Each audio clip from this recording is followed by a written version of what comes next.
precursor of the siRNA, which is showing on the right slide. And then those shRNA eventually generate the siRNA, and then find that mRNA will eliminate it. Again, delivery to the primary cell of the T cell and the macrophage and maybe hematopoietic stem cell is very difficult and to deliver the dysfunctional siRNA. So usually what people use is that they use a virus, so viral vector, and implant the shRNA expressing vectors, and then they put it into the chromosomal DNA. So these cells are continuously generated siRNA against the CCL5. So those cells do not express the CCL5, which means that they do not infect with the HIV. So this is one of the approach right now is in a clinical trial 1, and the result is showing that the T cell delivery of the shRNA is resistant to HIV, sustained for the in human body for 3 years. So that is one of the impressive that result that we have it right now. And the other thing is that although we developed a new HIV drug or new approach to test to eradicate the HIV, one of the biggest problem is that is there any animal model to test it before we go to the clinic? And that has been overcome by the hematopoietic stem cell transplant into the not-skid gamma chain knockout mice or rag mice. And this is called humanized mouse model. And so hematopoietic stem cell can transport into the not-skid gamma chain IL-2 null mice that somehow taking up the human cells after the 3 months. More than 50% of the blood cells in these mice are human cells and CD45 positive. They are able to infect with the HIV, and then once we deliver some therapeutic agent, that we can easily see the efficacy too. Here's one of the example that our lab has been published that we have published that antibody-mediated delivery of the siRNA targeting most conserved region of the virus. So we were targeting BIF and NAF and those things. But the key point of this slide is that we used the antibody that targeting to CD7, which did not play an important role, and in humanized mouse model, we were able to deliver the functional siRNA to the human T cell presentation in human mice. And this hematopoietic stem cell is reconstituted very well to the T cell and macrophage and many kind of the cells.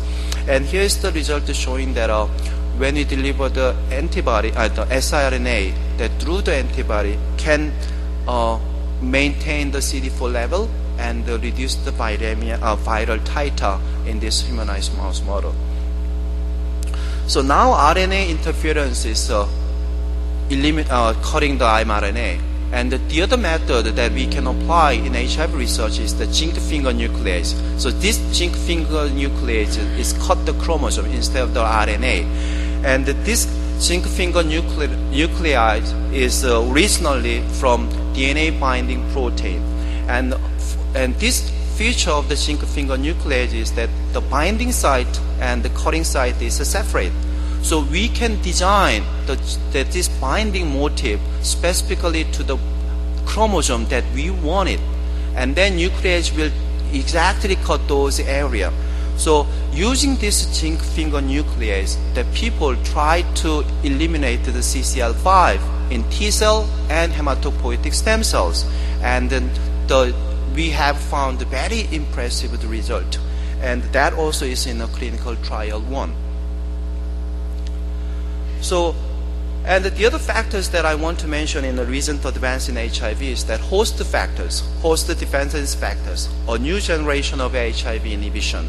Well, HIV used a lot of host factors, and however, and what they found is that Abraham Bras have found that there are 300 different kind of host factors somehow that play a role to make the HIV replicated.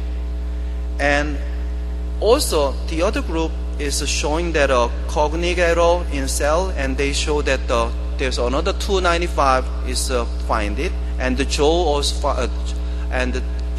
found that the 207. So 3 different independent groups identified almost like 800 different kind of host factors that involved in the HIV replication. The point is, when we combine it together, we all find that 3 is very important. 3 are overlap.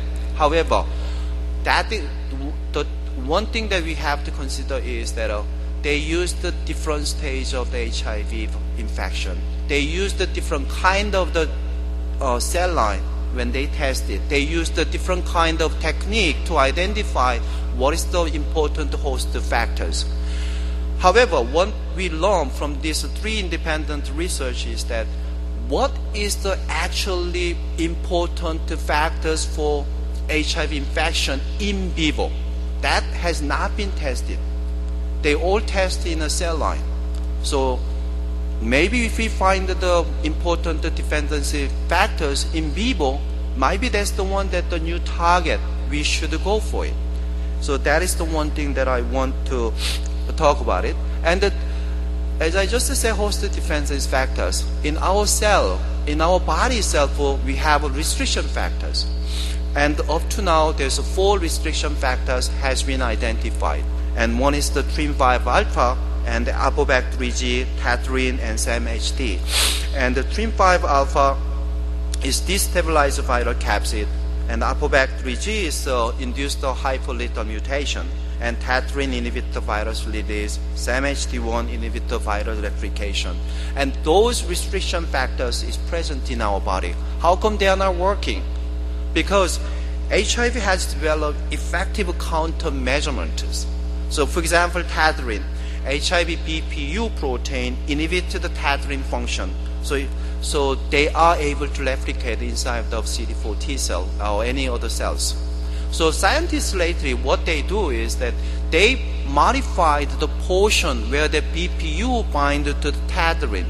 So then this Tatrin is no longer able to bound by the BPU. And that is the approach that recently people do. And TRIM5 alpha is inactivated against HIV. So TRIM5 alpha usually induces the hypermutation, but HIV somehow is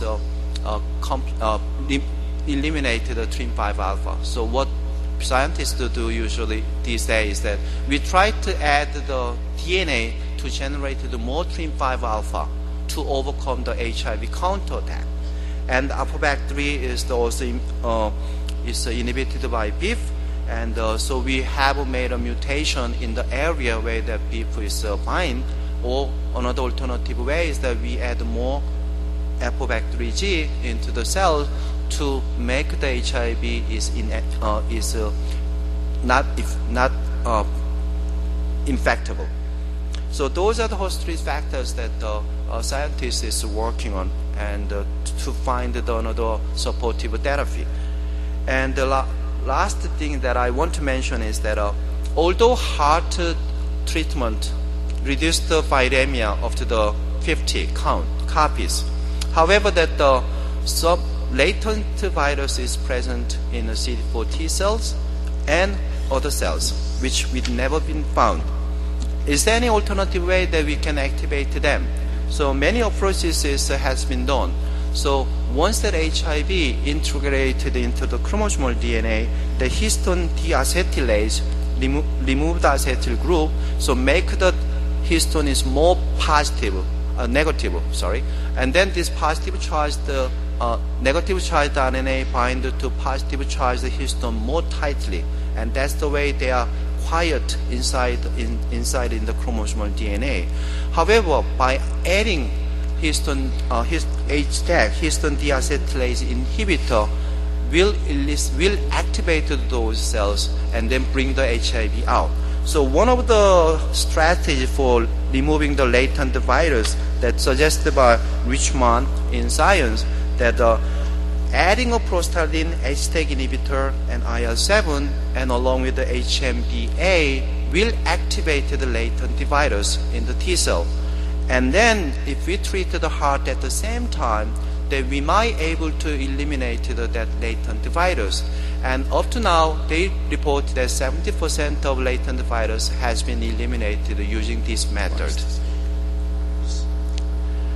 So my final conclusion is that so what now and what future? So I have shown you recent advance in HIV research, broadly neutralizing HIV, and they neutralize almost 90% of the HIV isolated. And what about rest? We still remain the 10% of the virus, which we cannot cure it. Is there a room for the improvement? Is it just like a delayed HIV mutation? Is that it? Or if we find more broadly neutralizing antibody with a different region, if we combine them, if we make a cocktail broadly neutralizing antibody, is this the way we should go? That is the one thing that I want to think about it. And the other thing is the stem cell reservoir. Conventionally, we believe that macrophage or CD4 T cells are the one that maintain the latent HIV virus. However, unfortunately, we found that hematopoietic stem cells are able to have HIV. And once that HSC has HIV inside chromosomal DNA, all the progeny of the T cell, macrophage, myeloid cell have HIV too inside. So that is the biggest problem. So approach to developing an HIV drug not only target to the CD4 T cell, we have to right now consider the hematopoietic stem cell too. And host factor target. So far, almost 800 host factors we found it. However, are we able to target all of them? Maybe not, because those host factors may be required for our immunity, maybe the function of the cell. So we have to carefully find out what is the target we should go for the HIV therapy. And then latency activators. Where is the end? And is it really possible to eradicate the HIV virus? And can latent cells be eliminated? Maybe yes, maybe not. However, we have a hope. We have one celebrity person, Mr. Brown, that completely cured HIV has been observed. So that is the hope of the HIV research. Thank you very much.